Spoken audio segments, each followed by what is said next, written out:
los que están aquí presentes en el aula, así como las personas que nos siguen desde la transmisión en internet, para la Comisión Nacional de los Derechos Humanos y para el programa de agravios a periodistas y defensores civiles de derechos humanos.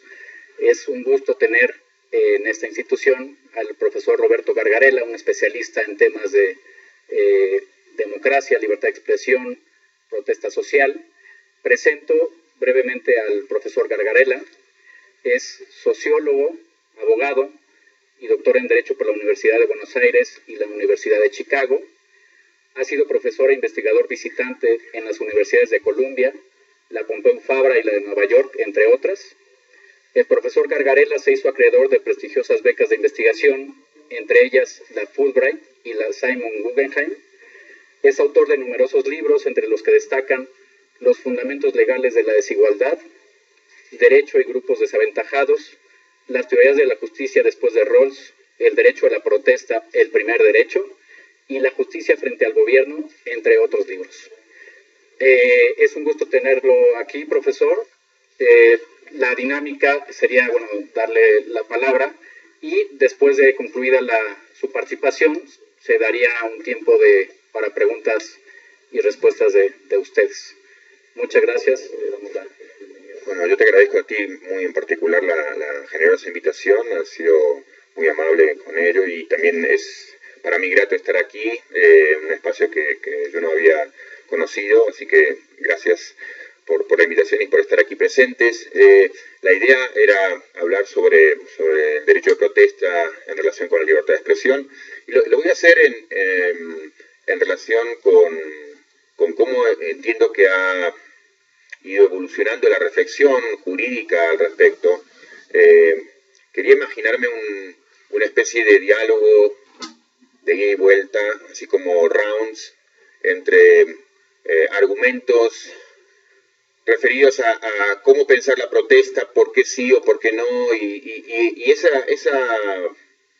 tránsito dialógico que voy a hacer, en cierto modo va a reproducir lo que yo he visto en la práctica en mi país y en otros países de América Latina, en cómo se ha ido dando la discusión jurídica. No quiere decir que, digamos, el movimiento que voy a hacer de una cierta evolución de la discusión, eso implique que hoy estamos en el estadio superior de la discusión y que digamos, estamos cerca de tener buenas noticias en la reflexión. Yo creo que ha habido muchas marchas y contramarchas en la materia. Es cierto, sí, que la discusión se ha complejizado en general, pero digamos, lo que voy a presentar como una sucesión de argumentos y argumentos que se han ido sofisticando en el tiempo no quiere decir que, digamos, tengamos esa linealidad en la práctica y que hoy estemos en el mejor último estadio de la discusión y la discusión en su estadio más sofisticado, sino que son argumentos que se han ido hilando y han ido apareciendo, o a veces, digamos, descoordinadamente en el tiempo. Hay hoy jueces y doctrinarios que yo creo que piensan más seria y limpiamente la cuestión, y hay otros que no.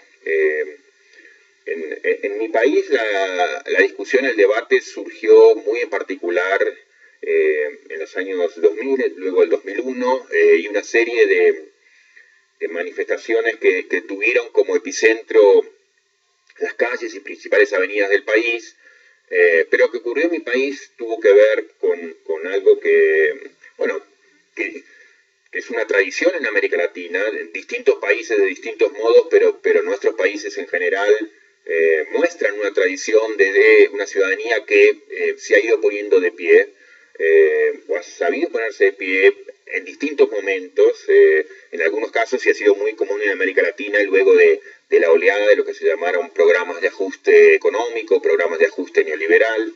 En otros casos, a partir de escándalos o crisis particulares, como se ha dado aquí, o en Brasil, o en Chile, países que a lo mejor tenían una tradición menos visible o menos notable de movilizaciones populares y de protestas. Pero el fenómeno yo creo que es generalizable en la región, más allá de países con mayores o menores niveles de movilización. Y la reflexión en todo caso es una reflexión siempre pertinente para el derecho, porque el derecho se ha encontrado recurrentemente con grupos que tomaban como forma de expresión, en algunos casos, y que tal vez sean los casos más interesantes, formas de desafío al orden legal establecido de algún modo. Digamos, aquí entiendo que como en otros países, como en mi país también, hay problemas que afectan digamos, hablábamos recién, a periodistas, a libertad de expresión, y esos problemas son absolutamente serios y se acompañan de otros que se expresan en ciudadanos movilizados y muchas veces movilizados en desafío al derecho. En mi país, como en otros, como en Bolivia, como en Ecuador, etcétera, eso ha tenido que ver, como decía muchas veces, con ciudadanos cortando las vías de tránsito, digamos, haciendo piquetes en las avenidas, tratando de llamar la atención a los demás ciudadanos y en particular a los gobiernos. En los casos que yo conocí más de cerca, eso tuvo que ver con crisis, con conflictos que nacieron luego de que, por ejemplo, el gobierno cerraba o privatizaba partes digamos, de lo que eran empresas estatales y había pueblos enteros que vivían en torno a alguna empresa estatal, como una empresa petrolera, por ejemplo.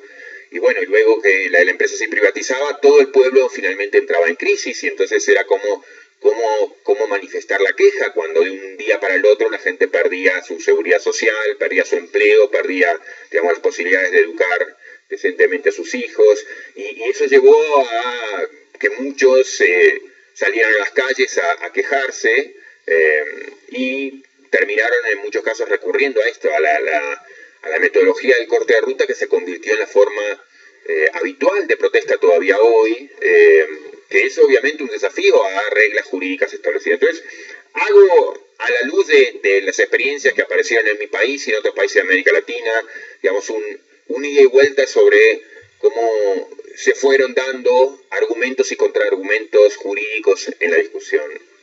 Yo creo que el primer estadio de la discusión, que sí es el más primitivo en todo sentido, tuvo que ver con muchos jueces que, para recordar lo que ocurría en mi país en el 2001, digamos, tanto casos en el norte como en el sur del país, pero digamos, se apresuraron a escribir decisiones muy breves y muy duras, apelando a ideas, digamos, a procesamientos penales, en términos también muy duros, bajo la idea de que, bueno, simplemente no tengo como alternativa qué hacer cuando advierto que hay gentes que cortan una calle, por ejemplo. ¿Qué otra alternativa voy a tener sino la de condenarlos por una figura que está contemplada en el Código Penal y que tiene, digamos, también referencia en el Código Civil? Se ha interrumpido el tránsito, se ha, digamos, molestado la libre circulación en las vías del país, se ha afectado a terceros. Entonces es obvio que no tengo otra respuesta disponible, el derecho no me permite otra respuesta que esta. Encuentro, digamos, como juez penal una figura penal en el código referido a quienes interrumpen, por ejemplo, el tránsito, entonces no tengo una alternativa. Bueno, esa respuesta, que entiendo es una respuesta muy simplista y también muy brutal, fue la primera y en algunos casos sigue siendo hoy digamos, una respuesta definitiva a muchas de estas cuestiones. Pero esta respuesta también, digamos, la identifico como la más primitiva, no solo porque se dio primero en el tiempo, sino también porque fue la más rústica, digamos, se hacía objeto a alguna réplica importante, que era, mire, el derecho que usted tiene frente a sí, que usted está obligado a aplicar, no es simplemente, no se reduce al territorio, a la provincia del derecho penal. El derecho incluye también, digamos, otro tipo de normas y aún normas de tipo de rango constitucional que incluyen referencias de otro tipo de derechos, como el derecho a manifestarse, el derecho a protestar, que distintas constituciones recogen esto de distinto modo en distintos países del mundo, en países de América Latina, pero todos hacen algún tipo de referencia a, ya sea libertad de expresión, libertad de petición, derecho a manifestarse, derecho, digamos, a peticionar a las autoridades. De distintos modos, distintos países recogen este tipo de figuras, pero eso ya implicaba un crecimiento en la discusión, un paso muy importante adelante en la discusión, en varios sentidos. Primero, el derecho que un juez tiene frente a sí en una situación de conflicto no se agota en el territorio de la provincia del derecho penal. Hay, por ejemplo, normas constitucionales que tomar en cuenta.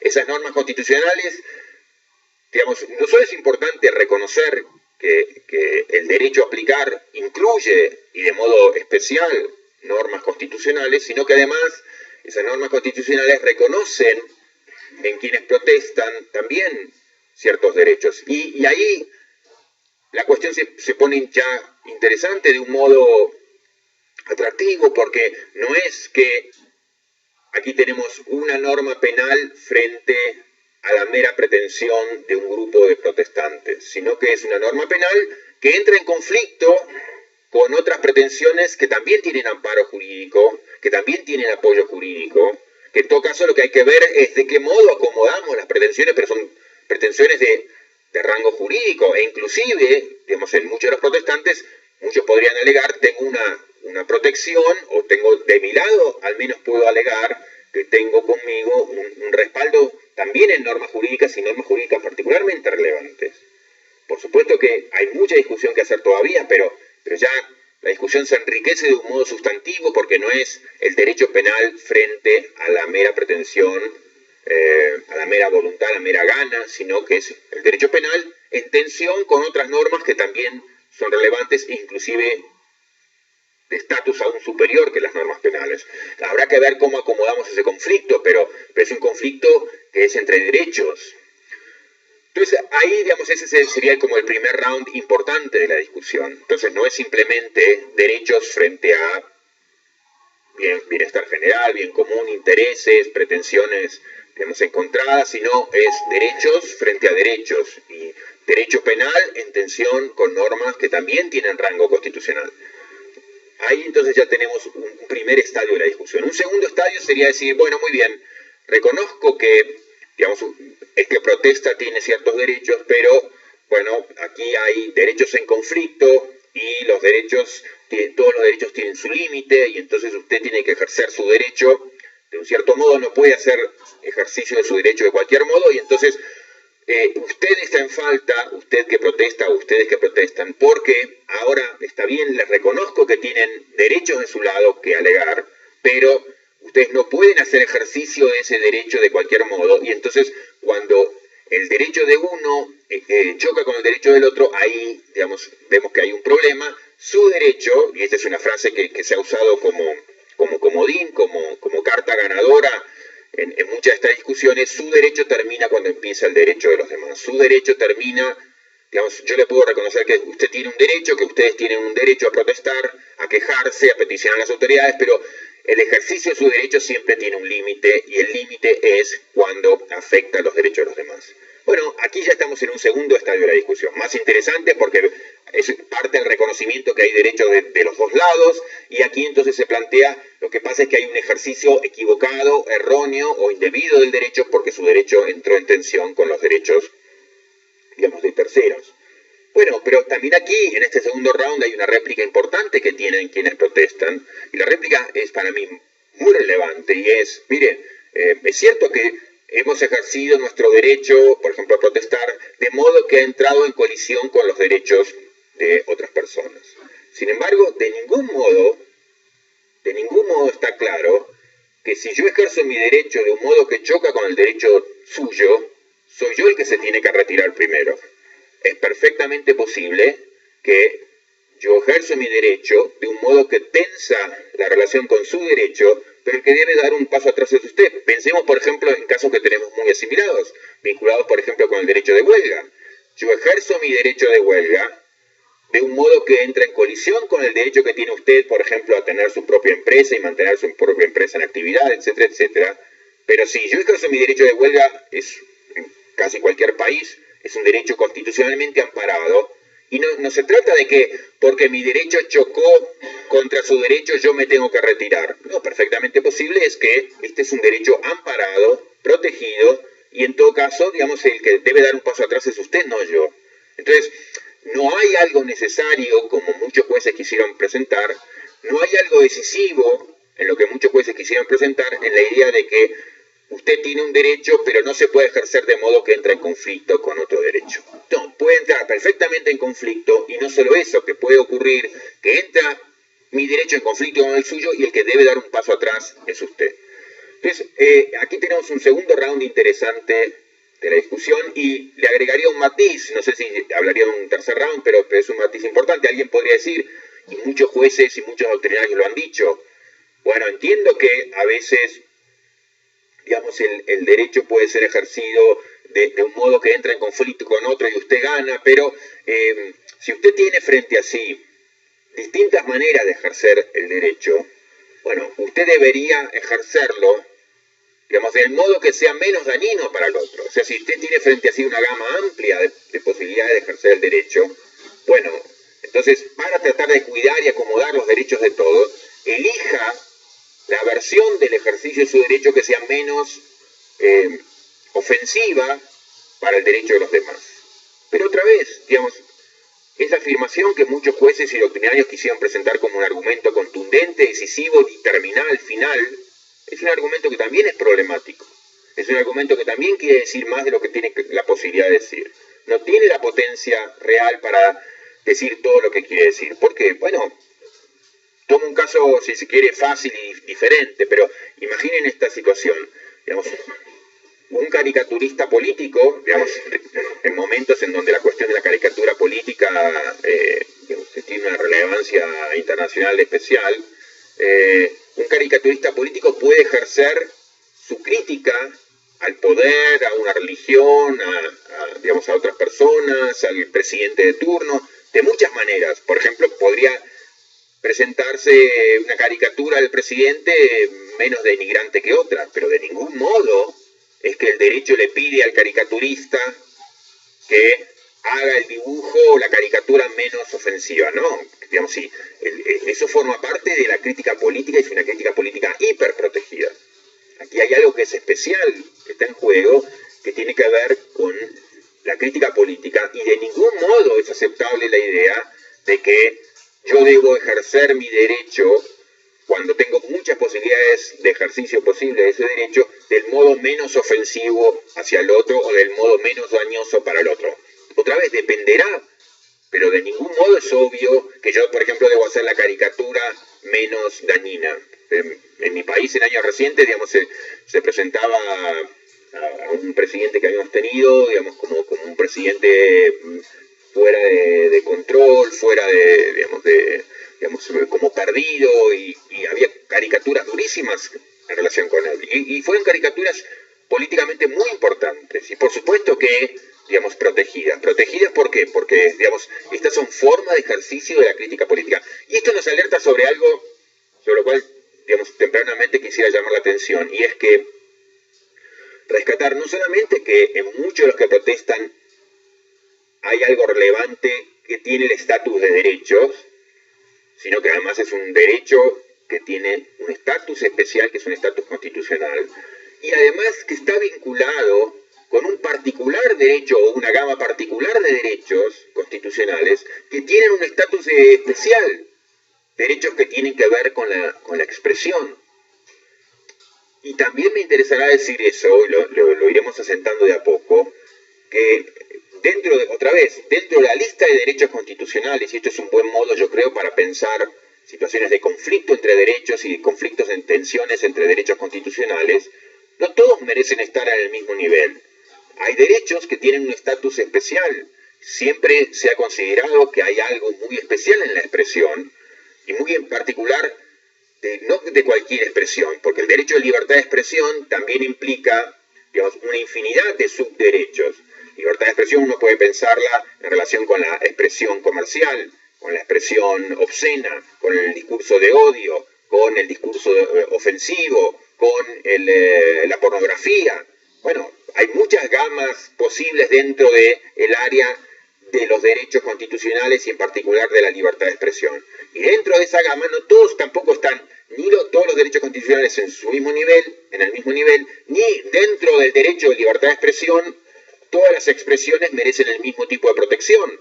Hay, digamos, y la jurisprudencia internacional lo ha tratado siempre así, hay dentro de la libertad de expresión también derechos más relevantes que otros. Y en particular hay un acuerdo general que, así como en la lista de lo que importa en una comunidad jurídica, pocas cosas son tan importantes como los derechos, dentro de los derechos que nos importan más son los derechos de rango constitucional. Dentro de los derechos constitucionales hay algunos que tienen una relevancia especial vinculados con la expresión, y dentro de los derechos de libertad de expresión hay algunos que tienen una ranking especial y merecen una protección especial, como los vinculados con la crítica política. O sea que estamos hablando de una sección particular de lo que la Constitución protege en cualquier país del mundo, y que siempre se ha reconocido que ahí hay algo muy especial.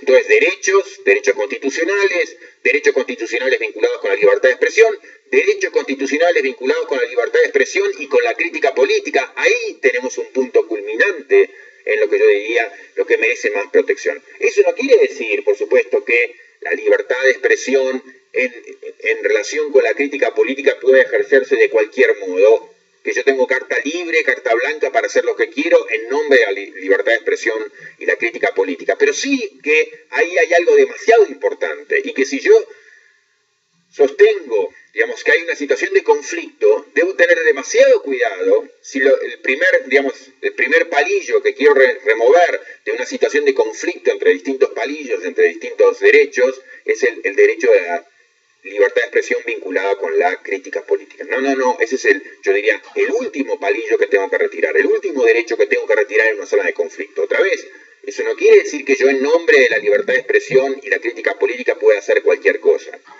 Entre otras cosas porque la libertad de expresión tampoco, y este es un punto muy importante también, tampoco la libertad de expresión y la crítica política se ejercen solamente a través de palabras, se puede ejercer también por actos.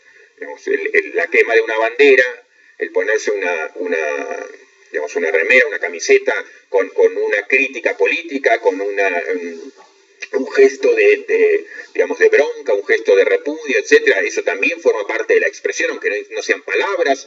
Muchos actos, insisto, la quema de una bandera típicamente, muchos actos son expresión y merecen ser tratados como expresiones. Eso también es un punto muy importante.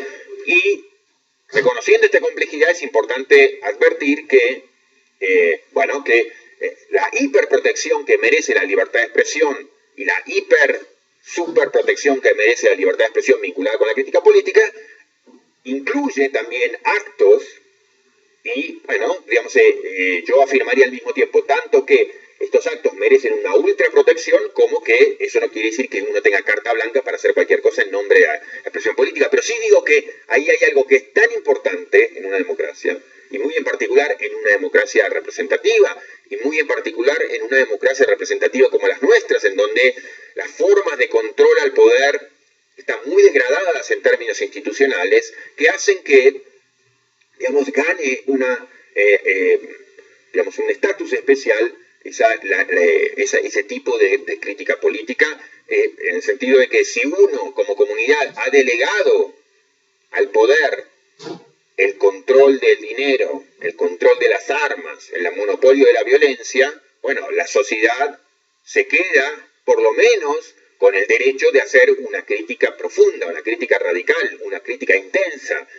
Entonces, insisto, todo para decir, dentro de los derechos constitucionales, los derechos de libertad de expresión tienen un estatus especial, los derechos de crítica política tienen un estatus ultra especial que merece una especial protección. No quiere decir que se puede hacer cualquier cosa en nombre de ellos, pero sí que, yo diría, en caso de conflicto tenemos que tener mucho cuidado en qué momento retiramos, damos un paso sobre esa crítica política. Entonces yo diría, y fue de algún modo lo que en mi país en particular, en mi caso, a mí me interesó decirle a los jueces que estaban interviniendo de modo muy superficial y brutal en este tipo de cuestiones. Me interesó decirle, mire, ustedes están removiendo primero el palillo, el derecho que deberían retirar en último lugar.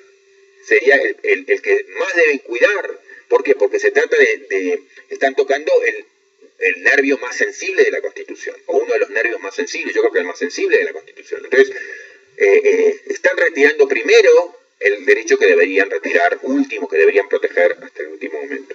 Ahora, uno podría decir, bueno, ok, y aquí podemos pasar a otro round.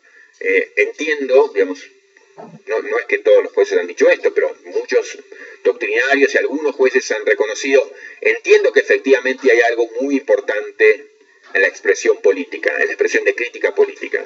Lo que pasa es que la crítica política no se puede ejercer, digamos, de cualquier modo y, por ejemplo, no puede permitirse la violencia.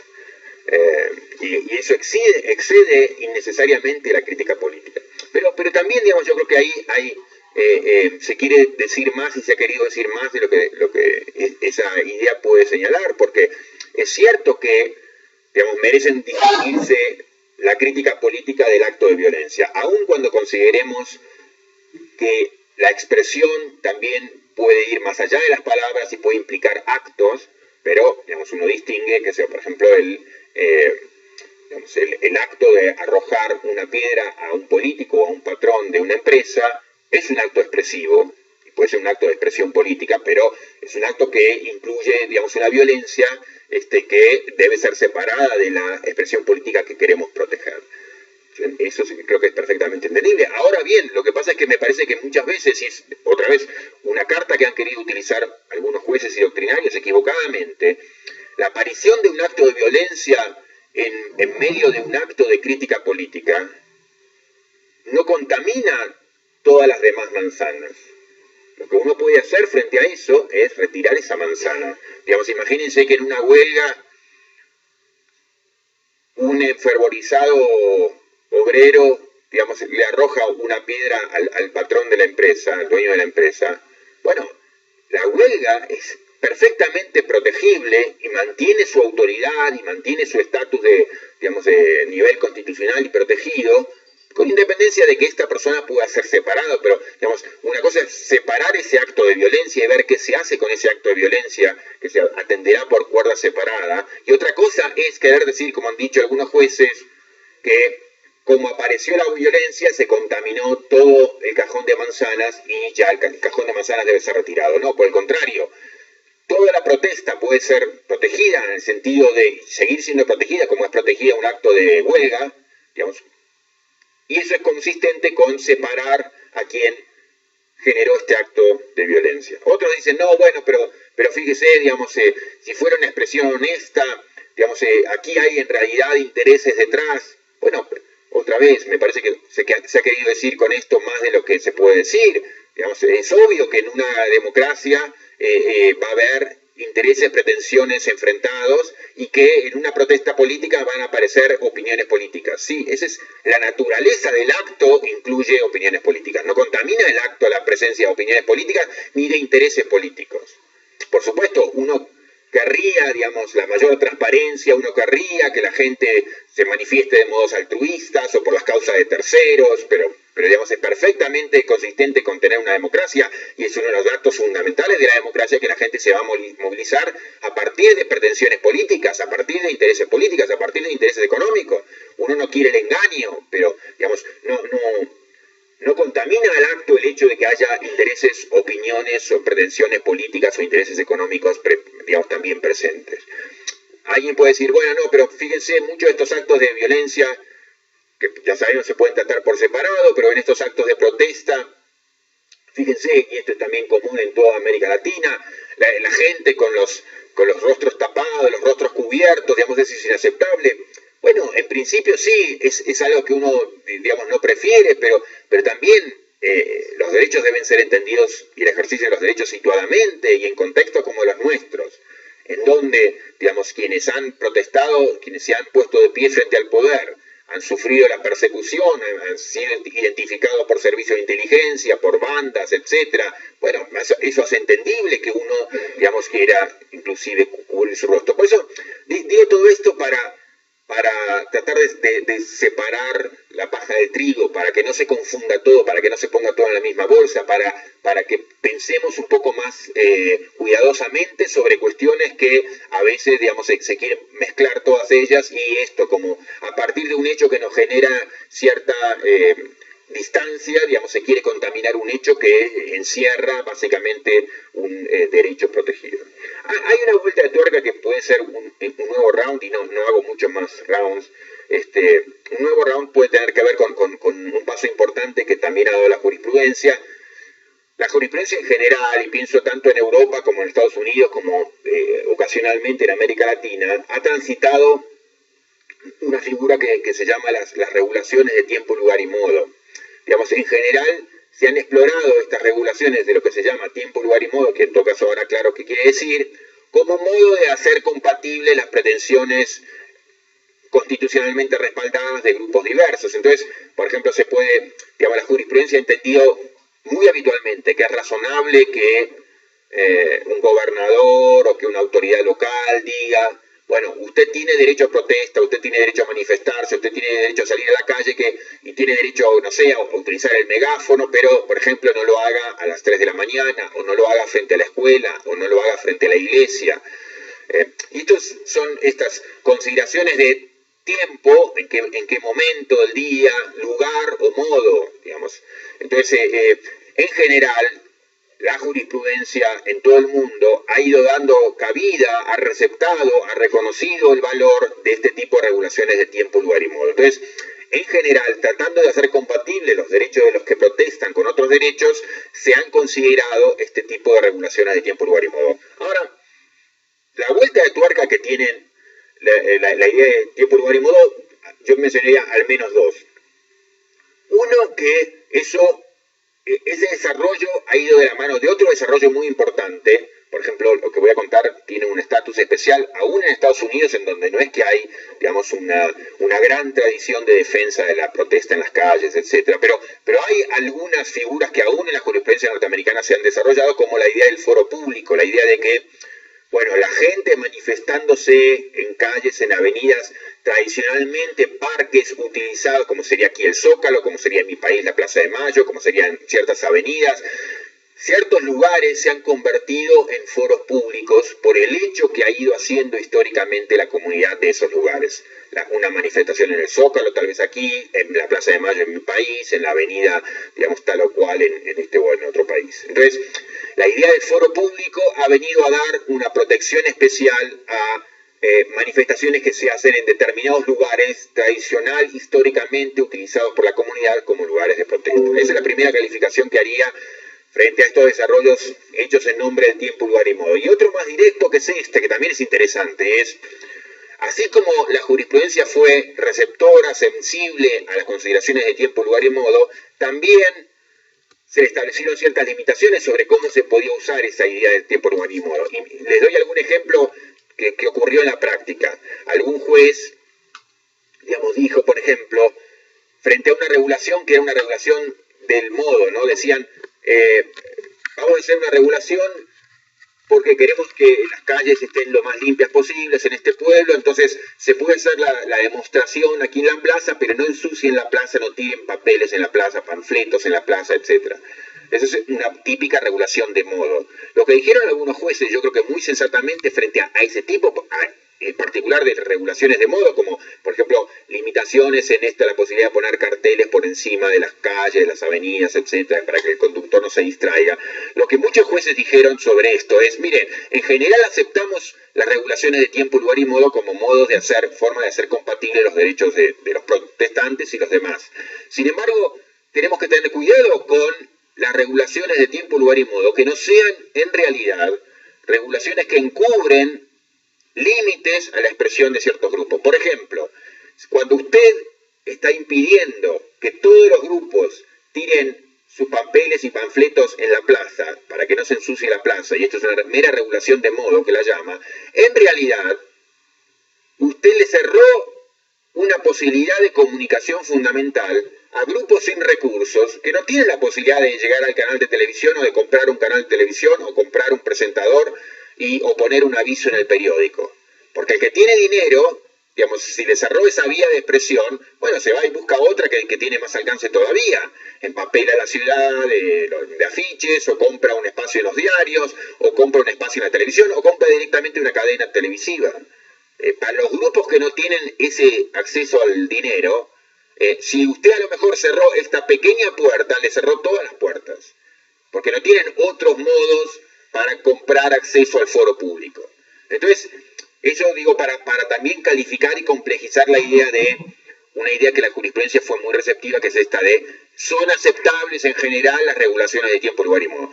Sí, son aceptables en general, pero no cualquiera. No una regulación que en los hechos lo que termina haciendo es castigando a ciertos grupos que son los que tienen más dificultades expresivas, menos recursos para llegar al foro común.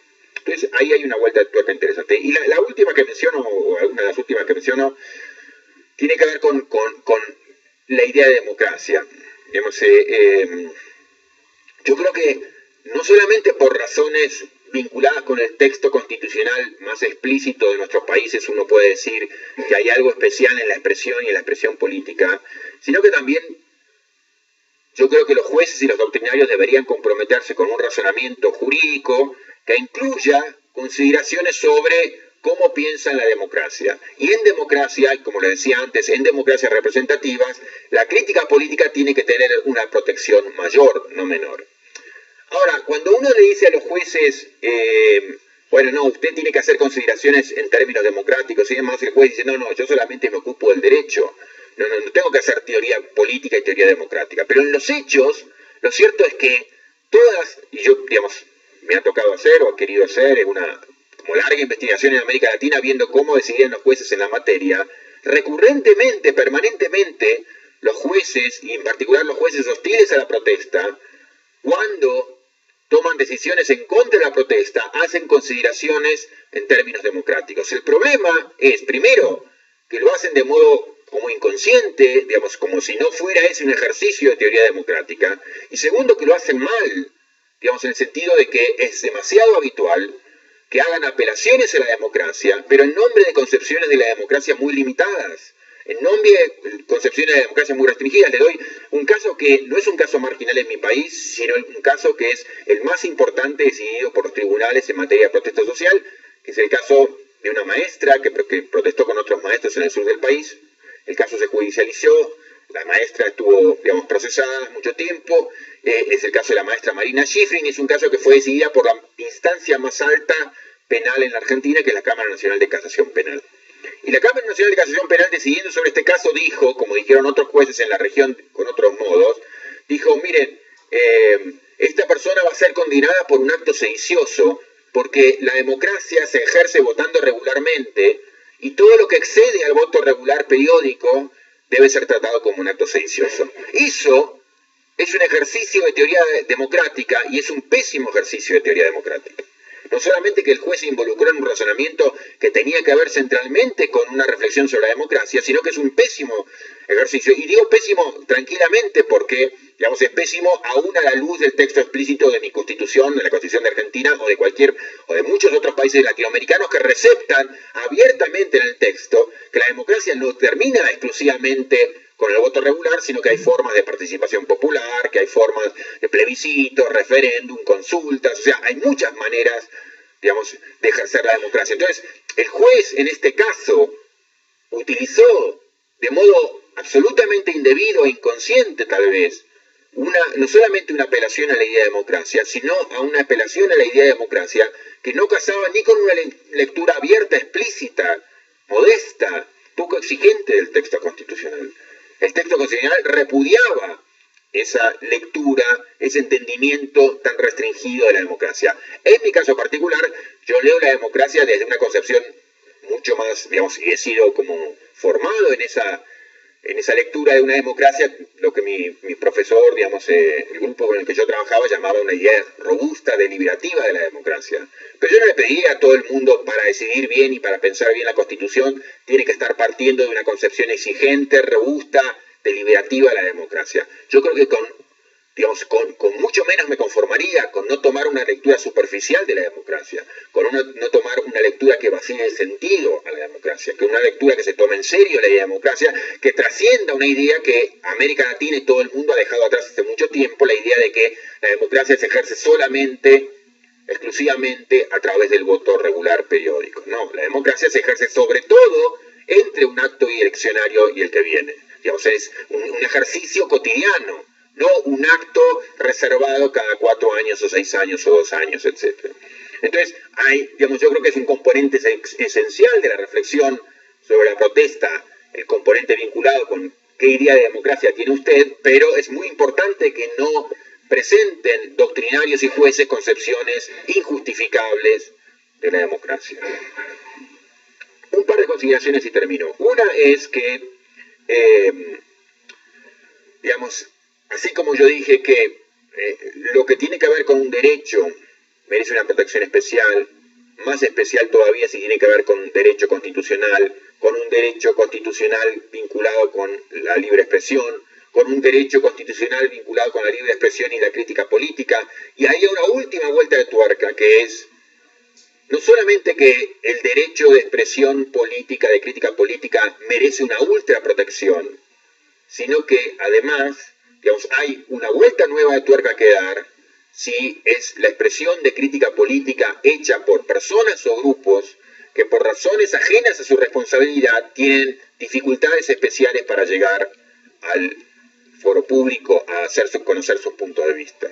Digamos, es demasiado habitual en nuestros países que, digamos, grupos amplísimos de la población tengan su voz virtualmente reducida a la nada o a muy poco, muy en particular en relación con la voz enorme, extraordinaria, sobreamplificada que tienen otros, básicamente no porque tienen más razones, mejores argumentos o más cosas que decir, sino porque tienen más dinero.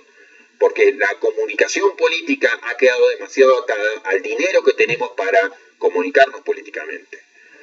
Entonces ahí también hay un problema especial. Y eso hace que yo creo que cualquier doctrinario y juez debería reconocer que hay gente, hay grupos que a veces toman acciones expresándose de modos o en lugares que desafían, digamos, algunas reglas jurídicas establecidas, no por la propia voluntad. Esos son los casos que yo había conocido en mi país, en Argentina, digamos, los casos de los piqueteros que salían a cortar las avenidas, no porque les gustaba hacer deporte y quedarse en la calle a la intemperie durante horas, digamos, muertos de frío, digamos, porque veían eso iban de fiesta. ¿No? Lo hacían sacrificadamente, ¿por qué? Porque entendían que todos los otros canales institucionales habían sido cerrados. En estos casos, inclusive se había dado el caso de que habían ido a quejarse a su representante, el representante no les había dado atención, habían ido a quejarse a la casa, digamos, de los diputados no le abrían la puerta, habían ido a quejarse a la casa del gobernador, el gobernador no les daba atención, habían ido a quejarse de los jueces y los jueces les tomaban decisiones en contra, entonces salieron a la calle y quisieron llamar la atención nacional, pero eso no debe verse como un ejercicio, mire cómo esta gente ha desafiado el derecho, ¿no? Es fíjese lo que tiene que hacer para poder ejercer su derecho institucionalmente negado, su derecho constitucionalmente bloqueado, que es el derecho a criticar políticamente. Los canales institucionales que la comunidad debe tener preparados para permitir la queja franca, visible a las autoridades, que permita que los jueces y autoridades políticas sobre todo reaccionen, que tomen en cuenta, digamos, las afectaciones de derechos de las cuales ellos mismos son responsables. Bueno, ni siquiera esa posibilidad tenían porque el canal de comunicación hacia sus representantes en los hechos estaba bloqueado. Entonces, yo creo que eso hace que este tipo de expresiones y modos de expresión de grupos que tienen un mensaje político, que es un mensaje político crítico frente a quien está en el poder, y que es un mensaje crítico político contra quien está en el poder, y que, digamos, se hace por grupos que tienen dificultades especiales para hacer conocer sus puntos de vista, por razones que son ajenas a su responsabilidad y que tienen que ver con los derechos que les son violados y los canales institucionales que les son bloqueados, esas expresiones y esos modos de expresión, otra vez, no deben ser los primeros en retirarse como hacían los jueces en las primeras decisiones, sino los que más deben ser protegidos. Esto no es otra vez, no es una carta blanca para que se exprese cada uno de cualquier modo y digamos, haga cualquier cosa, sino ser consciente de qué tipo de derecho estamos hablando, de qué tipo de grupos estamos hablando, de qué tipo de contenido de mensaje estamos hablando, porque eso puede hacer que nuestra respuesta difiera. Y el último punto que haría, y con eso termino, que es la conversación, la charla, digamos, estuvo especialmente vinculada con el valor especial de la expresión y la expresión de crítica política, no solamente ejercida por periodistas, que merecen una máxima protección, sino también ejercida por personas y grupos con un mensaje político y dificultades especiales para llegar al foro público. Sin embargo, me interesaría llamar la atención sobre este último punto, que es el siguiente, a la luz de cómo se ha dado la discusión en muchos países.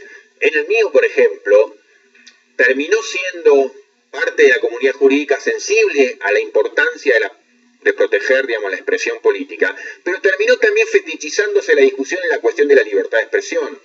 Entonces, bueno, muy bien, le vamos a reconocer su libertad de expresión de quejarse. Y no hay que perder de vista que en realidad la libertad de expresión de crítica política es crítica política dirigida a reclamar por derechos que son de otra naturaleza, por ejemplo, derechos sociales sistemáticamente violados, derechos sociales que nuestras constituciones, en particular la de México, la de Argentina, etcétera, reconocen muy generosamente y violan sistemáticamente, derechos humanos que nuestras constituciones consagran orgullosamente y violan, digamos, de modo oculto, de modo, digamos, abrumador muchas veces.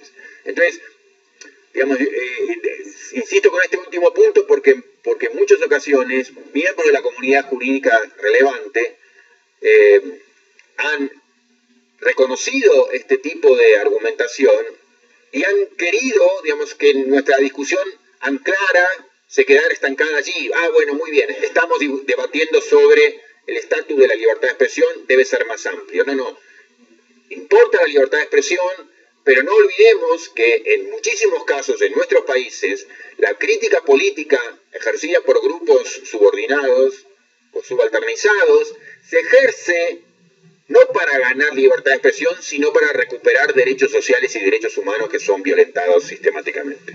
Bueno, con eso terminaría. Gracias. Gracias.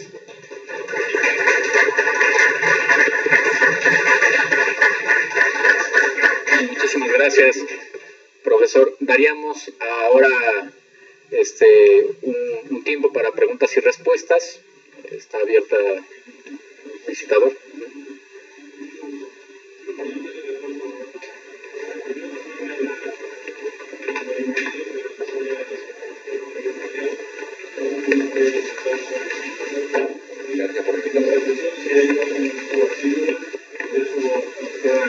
Hay constancia y nos queda bastante claro. Te quisiera hacer tres comentarios, a lo mejor como reflexiones más que otra cosa, ¿sí? La primera sí no dejo de denunciarla porque es algo que tú has dicho. El primero de los derechos, el derecho a la protesta social. Te noté bastante mesurado, bastante comedido, porque decías, bueno, yo el último de los derechos que quitaría sería el de la protesta social. Yo el último, yo no pensaría en quitarlo, y lo dejaste así como el último de los derechos y no el primero de los derechos que anuncias tú incluso ya en una obra. Entonces, un poco referirte a, así es en verdad el primero de los derechos. Yo parto de la idea que si se ha provocado una revolución en materia de derechos en Europa, por ejemplo, fue la dignidad humana. Si hay una revolución provocada en América Latina, no es que no tengamos dignidad humana, la tenemos y la usamos, pero parece ser que es la libertad de expresión lo que ha provocado el gran cambio. Entonces, el primero de los derechos no es que sea una clasificación en el sentido que hay segundos derechos. Yo lo entiendo más bien como el derecho que ha provocado un gran cambio en otros derechos y por eso podría ser llamado el primero de los derechos. Pero en esa nota, insisto, te sentí un poco parco con ya tus afirmaciones anteriores. La segunda, el derecho a la protesta social como tal. De acuerdo a lo que nos acabas de exponer, parece ser que está buscando un espacio el derecho a la protesta social. Hiciste referencia a libertad de expresión, a la manifestación. Yo le agregaría también derecho de reunión, ¿sí? Se reúne la gente para hacer o proclamar algo, para decir algo. Si no estuviera reconocido textualmente el derecho a la protesta social, entonces ese espacio no lo tiene y hay que buscarlo en esos otros. Libertad de expresión, hacía referencia a todo el rango constitucional y allá arriba está la libertad de expresión y además con crítica política, pero pues ¿qué no estaría allá arriba ya la protesta social? ¿Cuál es su espacio que está buscando? Si ya tiene, es algo autónomo, lo tenemos que asociar a la libertad de expresión con los límites propios de la libertad de expresión, o lo tenemos que asociar a la reunión en este caso colectiva porque es protesta social, pero estaría sujeto a los límites propios de la reunión y no al ejercicio de un derecho humano propio que podría ser la protesta social. Y la tercera, para no abusar demasiado, que ya lo hice por supuesto, estaba yo reflexionando también al hilo de tu charla en el ejercicio correcto de los derechos humanos, en este caso del derecho a la protesta social. No frente a los otros derechos para realizar una ponderación, ya dijiste tú, a lo mejor es retírate tu derecho y déjame a mí, o me retiro yo y tú te quedas, no en ese sentido, no frente a otros derechos como tampoco frente a las limitaciones de tiempo, lugar y modo que señalas, que podrían ser también límites legales encubiertos, eso me queda clarísimo. No le podemos decir que, oye, me tienes que avisar antes para que tú realices la protesta social, porque si no, no se hace. Eso excede, por supuesto, y hace nugatorio el derecho. Pero sí el ejercicio correcto de este derecho no tiene un deber, no tiene obligaciones a su interior, no frente a otros derechos ni tampoco como límites en el ejercicio, sino el mismo derecho en sí mismo. Si lo estamos reconociendo, el derecho a la protesta social, oye, pero espérame, en su concepción ese derecho también lleva implícito, creo yo, algún deber, alguna obligación que lo haga tener una mesura o podamos hablar de un ejercicio correcto de ese propio derecho humano. Esas son las tres reflexiones, son reflexiones en realidad, y de nuevamente te agradecemos muchísimo que nos hayas acompañado al día de hoy. Primero también agradecerle la invitación, la generosidad de las palabras y las preguntas también que son muy interesantes. Hago alguna reflexión sobre ellas. Sí, yo había escrito en un libro y sigo sosteniendo esa idea de la protesta como el primer derecho. Y en ese caso, como es el primer derecho, como puede entenderse como primer derecho, por eso decía que cuidado con lo que va a hacer con ese derecho y en caso de conflicto no haga lo que está haciendo, que es al primer derecho, en el sentido del derecho más relevante, es el que, digamos, va a querer retirar primero. Pero en todo caso le doy una vuelta sobre el punto. Cuando yo escribí, digamos, me interesa como fundar siempre lo que digo, respaldarlo y ahí en todo caso lo dejo visible detrás una idea que es una idea filosófica que un autor que yo he transitado mucho en un libro que aquí citaba Rodrigo, que es el de la teoría de la justicia después de Rawls. John Rawls tiene una idea, digamos, y él como pensador igualitario es un pensador que a mí me ha interesado siempre mucho, y él presenta, digamos, a lo que llama los principios de justicia y piensa a los principios relacionados con la expresión política como teniendo un estatus especial, porque, digamos, básicamente el razonamiento es, cuando a veces se pone la tensión entre libertad, igualdad, etcétera, es la importancia especial que tiene, digamos, la protección de la libertad de criticar al poder, de disentir, porque, digamos, un poco lo pongo en una imagen que a lo mejor simplifica demasiado los roles, pero la idea es la siguiente. Si yo en una comunidad tengo, digamos, una relativa igualdad y ausencia de libertad política, ausencia de expresión, no es dable esperar que esa relación de situación de igualdad, digamos, surja naturalmente, digamos, el nacimiento, brote la libertad política. En cambio, si yo tengo la posibilidad de criticar, o sea, si yo, en el otro caso, yo, digamos, tengo igualdad política, pero tengo la libertad de expresión y de crítica limitada, digamos, es posible que yo me quede con eso, que es importante, pero, digamos, es también un mundo limitado. Si yo tengo, en cambio, libertad de criticar, libertad de disentir, libertad de decir, yo me opongo, digamos, yo puedo pelear por la igualdad política, por la igualdad económica, digamos, desde mi posibilidad de libertad política. Entonces, filósofos como él han dicho que hay razones especiales para darle una ultra protección, una protección especial a ese derecho de crítica. Mi idea, digamos, el derecho de protesta es el primer derecho, yo creo que viene de ahí, que es de esta idea es un derecho que permite que los demás derechos broten, es un derecho que permite que, digamos, le demos seguridad a los demás derechos. Es un derecho que permite que los demás derechos nazcan si es que, digamos, no han nacido, digamos. Entonces hay algo ahí que es muy especial, por eso es que es como sostén de otros derechos. Es un punto importante, digamos, si merece tener un estatus especial o si lo encontramos en los, como a veces se dice, en los entresijos, en los, digamos, en las sombras de otros derechos. Yo no tendría problema que tuviera un estatus especial, pero creo que, digamos, si somos conscientes digamos, de las implicaciones de tomarse en serio derechos, yo había hecho referencia a algunos, y está perfecto hacer referencia también al derecho de reunión, digamos, derecho a reunirse, a peticionar a las autoridades, a manifestarse, o sea, nuestras constituciones reconocen de distintas maneras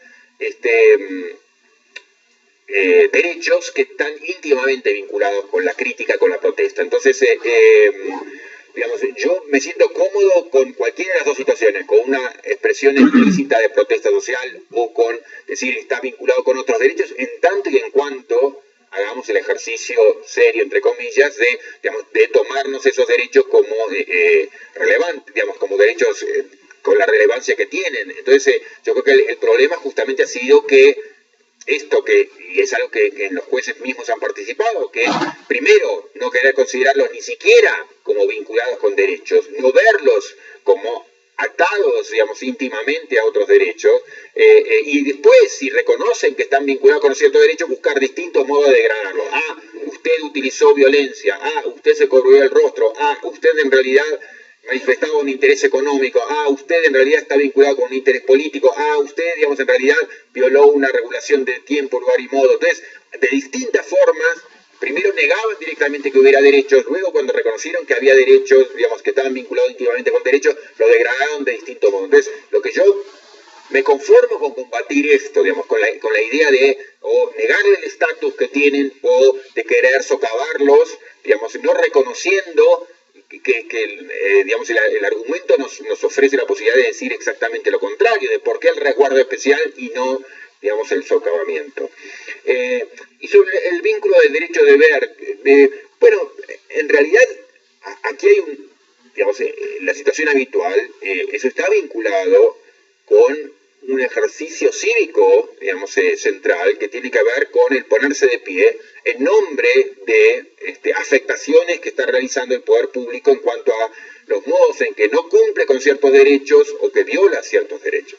Y eso, digo, me parece que tiene que ver, sí, uno puede vincular con un deber, pero ya está vinculado, que es un deber, digamos, un deber cívico. El deber cívico, digamos, de ejercicio de esa virtud cívica, de ponerse de pie para reclamar frente a lo que el Estado no ha hecho o que está haciendo del modo indebido. Entonces, yo creo que ya en los hechos hay allí, y por eso yo no, sobre todo cuando pienso en el tipo de protestas que se han dado en nuestros países, en México, en Argentina, en Chile, en Brasil, etcétera, digamos, se ejercía muy habitualmente, no exclusivamente, pero muy habitualmente, y yo creo que es la que merece un resguardo especial por las razones que dije, digamos, por grupos desaventajados, masivamente, digamos, ofendidos por el modo en que se ejerce o se deja de ejercer el poder público, la coerción pública. Digamos, yo creo que allí hay una razón muy, muy especial para proteger y no para exigirles todavía más. Yo creo que ya es demasiado cuando, a pesar del tipo de agravios que reciben cotidianamente, estos grupos se ponen de pie y salen a poner el cuerpo, salen a la calle, salen a enfrentar a la policía, salen a enfrentar el riesgo de que los detengan. O sea, yo creo que ahí hay un deber digamos, un deber cívico ejercido de un modo ejemplar, en muchos casos, no generalizo, pero por eso digo, me parece que ya está vinculado íntimamente con un deber que está bien ejercido, a pesar de, digamos, es salir a desafiar una situación, digamos, tan desafortunada. Entonces, a pesar de todo ello, todavía ponerse de pie y salir a enfrentar el riesgo de que me detenga la policía, que me identifiquen los servicios de inteligencia, etcétera, etcétera. Gracias por las preguntas, que eran muy interesantes. Buenas tardes, muy bienvenido, de verdad, muy interesante escuchar su disertación y un comentario nada más. Todo esto me hace pensar en un asunto que para los derechos humanos, gracias, un asunto que para los derechos humanos y en mi caso es una preocupación casi personal, ¿no? Libertad de expresión, libertad de reunión, tienen mucho que ver estos derechos con la disparidad de poder que hay entre quien aplica el derecho y quien trata de ejercer una protesta. Esta disparidad de poder tiene una solución desde el punto de vista del derecho con el asunto de los derechos, de la defensa de los derechos humanos. Pero cuando la defensa de los derechos humanos se convierte en un mero asunto de técnica jurídica, volvemos a caer en el problema que no hemos solucionado de defensa de los derechos humanos, de unos derechos humanos vistos de una manera integral, con un espíritu profundo que tiene de defensa frente a la disparidad con el poder, ¿no?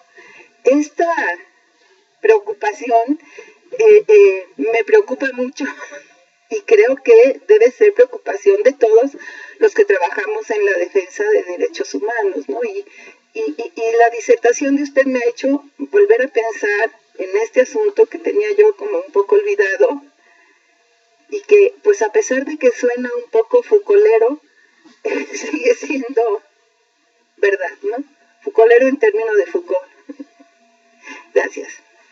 Gracias, estoy de acuerdo. Bueno, ocurre en nuestros países, digamos, en este país, en mi país, etcétera, que no solamente o sea, se da esa disparidad que hace que a veces el problema venga justamente de quienes están a cargo de la custodia de los derechos, o sea, por distintas razones, razones que tienen un anclaje muy viejo, que tienen que ver también con muchas cosas, con la desigualdad económica, que también es desigualdad política, y desigualdad política que se traslada también en problemas constitucionales como poderes presidencialistas muy fuertes, autoridades políticas muy concentradas y dificultades para el ciudadano común para desafiar y controlar a sus representantes, y entonces esas disparidades, esas desigualdades económicas reflejadas en desigualdades políticas, reflejadas en sistemas originariamente concebidos como de frenos y contrapesos, pero que desde el minuto uno en que nacieron, digamos, fueron sistemas de frenos y contrapesos desbalanceados, descompensados hacia el Ejecutivo, y ese poder especial del Ejecutivo en la historia latinoamericana ha implicado la degradación de los demás poderes o el apagamiento de los demás poderes, o en los casos, digamos, más visibles en América Latina, de opacidad legislativa y de dependencia política de los jueces. Entonces eso ha hecho que muchas veces quienes tienen que implementar los derechos en términos de los legisladores o de ponerlos en práctica en caso de conflicto y protegerlos como los jueces, bueno, los legisladores son subservientes de la autoridad ejecutiva muy habitualmente, y los jueces, digamos, también tienen ya sea niveles de dependencia con la política o con el poder económico, que hace que justamente los que debían ser custodios y protectores y enforcers, digamos así, de los derechos, terminan siendo cómplices en la desprotección de esos derechos y en la violación de derechos. Entonces, ese punto obviamente que es muy importante. Y también esto de que, digamos, en ese tipo de situación de desigualdad económica, de desigualdad política, de desigualdad institucional, se hace también complicado pensar en alternativas de reforma, cuando nuestros países han mostrado tan habitualmente, digamos, esa disposición a cooptar y procesar y absorber toda crítica, ¿no? Entonces, hablábamos antes, digamos, muchos países latinoamericanos, en el mismo momento en que implementaban programas de ajuste económico brutal, reformaban sus constituciones para presentar nuevos y, digamos, generosos derechos sociales. Como otros países, que también creo que es el caso de México, en momentos de crisis radical de los derechos humanos, hacía una reforma constitucional de derechos humanos ejemplar en el mundo, pero eso al mismo tiempo que, digamos, vivía una crisis radical, digamos, de derechos humanos. Y eso nos dice también, digamos, de algo muy difícil, un problema muy difícil que estamos enfrentando, que es esta capacidad que tiene el poder para, con una mano, digamos, generar agravios a derechos y con la otra, digamos, presentar trofeos digamos, y reformas extraordinarias en los papeles, ¿no? Entonces, digamos, yo creo que tiene su anclaje esto en esas desigualdades económicas y políticas de las que hablaba, pero nos presentan efectivamente un problema, un desafío tremendamente complicado, ¿no?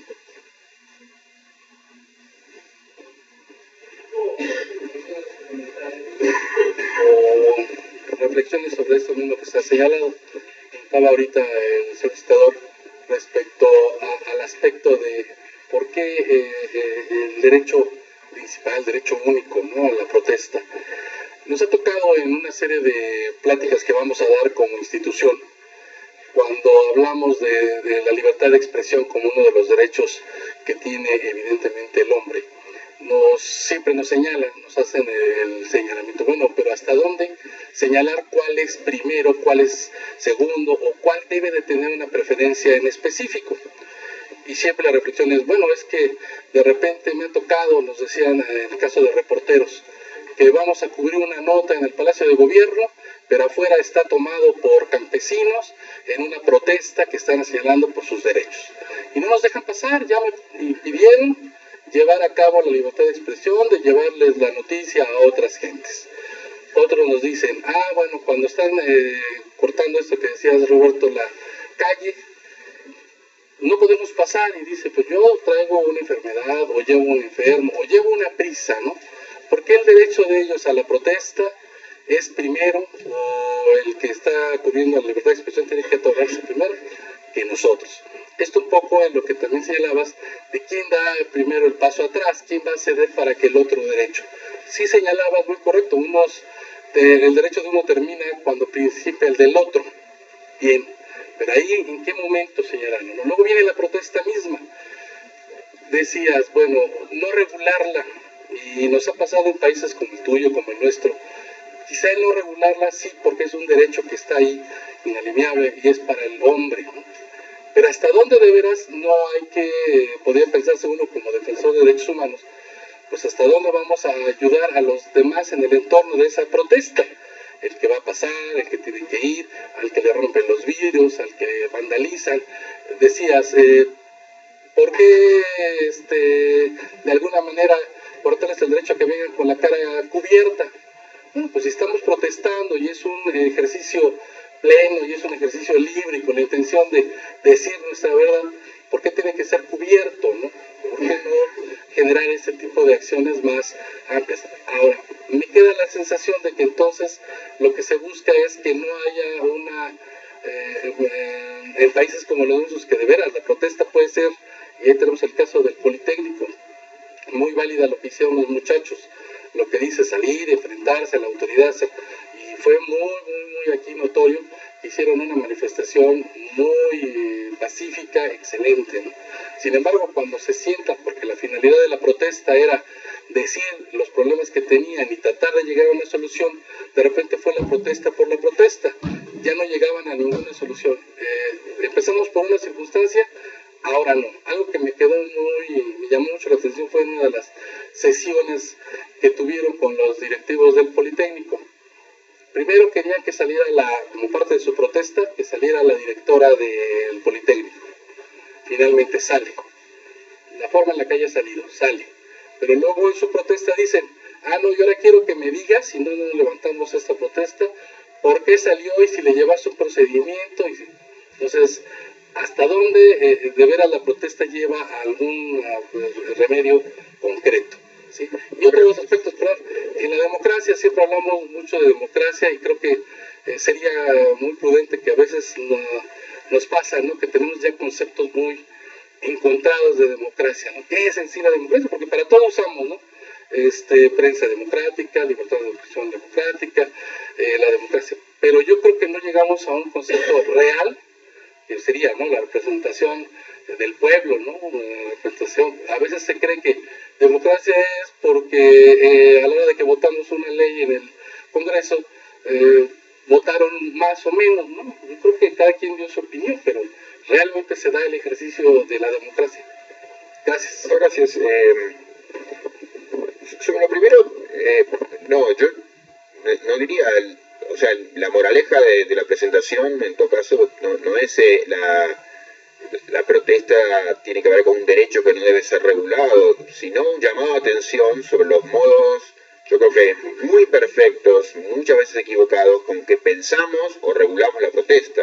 Luego podemos discutir, digamos, de qué modo podría ser regulada. A mí lo que me interesó llamar la atención es sobre modos muy habituales, o sea, yo insisto, la investigación se genera a partir de un estudio de experiencias comparadas en América Latina y ver, digamos, un estudio focalizado sobre cómo los jueces en América Latina opinaban, reaccionaban, decidían en materia de protesta social. Entonces, lo que yo me he encontrado es con cantidad de diversas, muy problemáticas decisiones judiciales, y aún las decisiones protectivas eran mal protectivas, en el sentido de que, como decir, bueno, usted tiene derecho a la protesta, haga cualquier cosa, yo no intervengo. No, muchas veces lo que se requiere es que usted ayude a generar una mesa de diálogo, que usted haga algo para buscar formas de encuentro entre las partes que protestan y las que son, digamos, objeto de la protesta.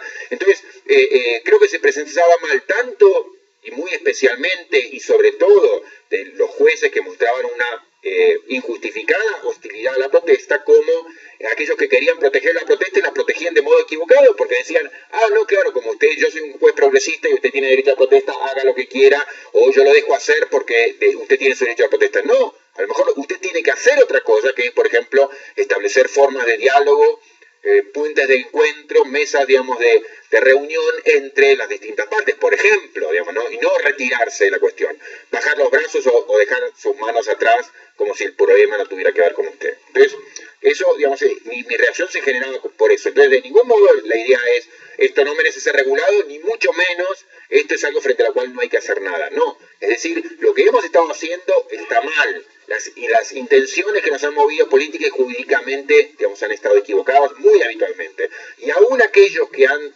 dado respuestas digamos, que querían ser protectivas, lo han hecho mal, porque pensaban que digamos, ser un partidario, un defensor de la protesta implicaba decir, yo no, entonces no hago nada, haga usted lo que quiera. No, puede ser que usted requiera, deba hacer otra cosa. Le doy un ejemplo, para que se entienda hacia dónde voy, un ejemplo, pero entendible. Imagínense que vivimos en un edificio y en el departamento de la planta baja hay una familia en donde el marido golpea todas las noches a su mujer y la mujer grita desesperadamente buscando ayuda todos los días. Yo creo que la situación en la que vivimos, cuando pensamos en derechos de terceros, es por supuesto que, digamos, los terceros que se despiertan a las 4 de la mañana por los gritos de la mujer pidiendo ayuda, digamos, tienen derecho a dormir tranquilos, tienen derecho al silencio, pero cuando la respuesta oficial es, bueno, entonces busquemos, por ejemplo, de poner vidrios más gruesos, digamos, es no entender de qué se trataba el problema, porque por supuesto que nos interesa la protección de derechos de terceros, pero me parece que equivocamos cuando pensamos el caso de ese modo, que es aquí la cosa se soluciona poniendo vidrios más gruesos. No,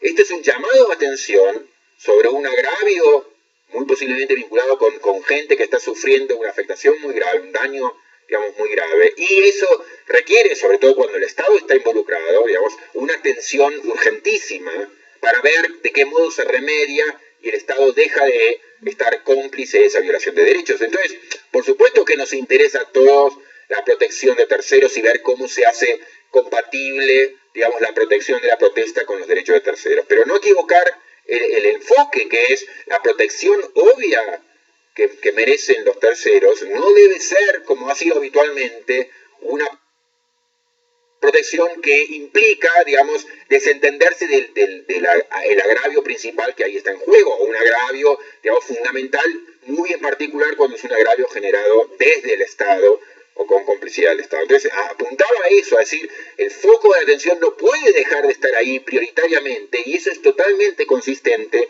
con una preocupación, digamos, por los derechos terceros. Y luego, digamos, mucha de la presentación de hoy era ver cómo hacemos para lidiar con casos difíciles, digamos. Por eso, toda la legislación del tiempo, lugar y modo, la regulación del tiempo, lugar y modo, por ejemplo, es un modo de tratar de hacer compatible la protesta con la protección de derechos de terceros, pero esto es ver cómo priorizamos, ver a dónde ponemos el foco principal, ver a dónde dirigimos nuestros principales esfuerzos, ver en todo caso qué retiramos primero y qué último.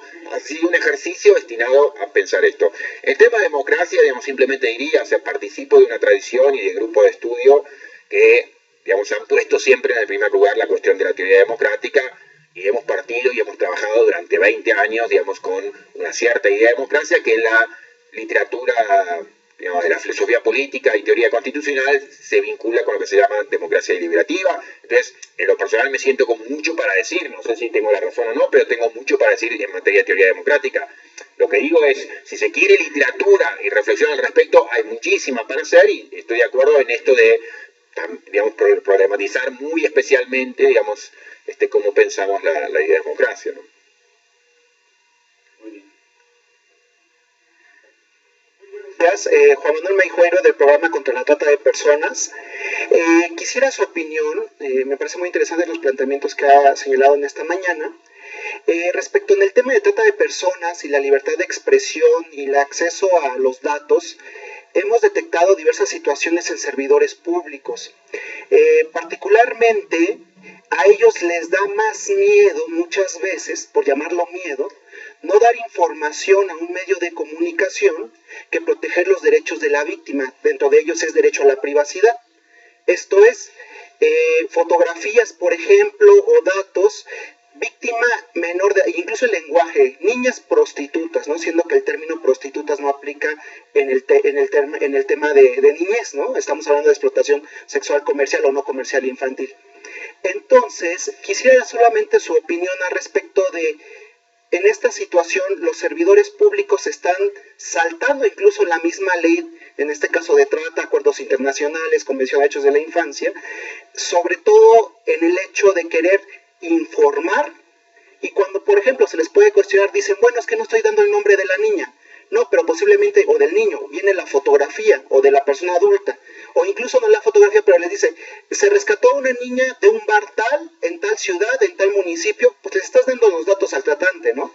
O a los cómplices, y le estás diciendo, incluso, y fue albergada por tal asociación, ¿no? Entonces, realmente, ¿hasta dónde estos límites, y cuál sería su opinión al respecto? Una sola reflexión que haría, o sea, obviamente que en la práctica y uno digamos, se entera y conoce digamos, situaciones de violación de derechos y va aprendiendo también qué es lo que pasa, porque a veces hay mundos que uno no conoce y entonces hay particularidades que uno quería tratar de acuerdo analógicamente con cómo trataba otros casos, y no, tienen una peculiaridad tal que requiere de otro tipo de atención, y a veces es simplemente aprender de cómo hacemos. Pero para eso, para ver qué es lo que debemos hacer, tenemos que tener claro cuáles son los principios. Uno que yo pondría en juego tiene que ver con cómo pensamos la privacidad, y ahí haría una sola aclaración que me parece relevante, digamos que es simplemente un punto en la discusión que el tema de la trata merece, pero es un punto que para el derecho tiene relevancia, que es, al derecho le ha interesado muy habitualmente la protección de lo privado, de la vida privada. Simplemente la precisión que haría es que es muy relevante ver cómo definimos la idea de lo privado, y que muchas veces nos hemos equivocado al respecto porque hemos entendido la idea de privacidad vinculada con una idea espacial, digamos, como si lo que es privado, aquello que está lejos de los ojos de los demás. Ahora, yo creo que el derecho, digamos, o por lo menos cierta rama del derecho, correctamente vienen desafiando ese entendimiento y definiendo la idea de privado a partir de no daño a terceros. Esto es, si yo, digamos, como el violador en Austria, digamos, en el séptimo subsuelo de mi domicilio estoy violando a mi hija o a la persona que tengo esclavizada y demás, eso, por más que esté completamente ajeno a los ojos de los demás, no es un acto privado, porque es un acto que fundamentalmente implica daño a terceros. Entonces, la idea de, digamos, un acto privado es un acto que no implica daño a tercero.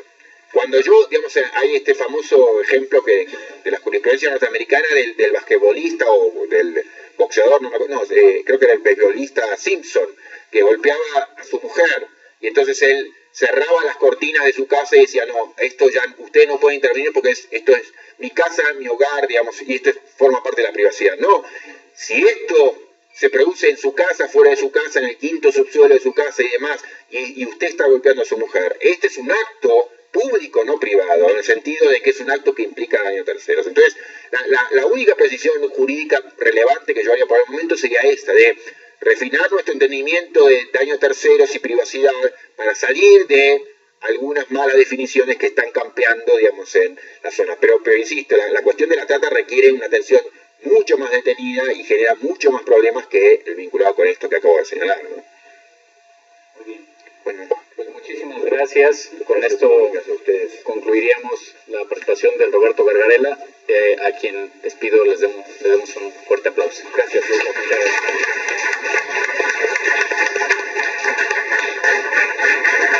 Bueno, gracias. Muchas gracias a ti.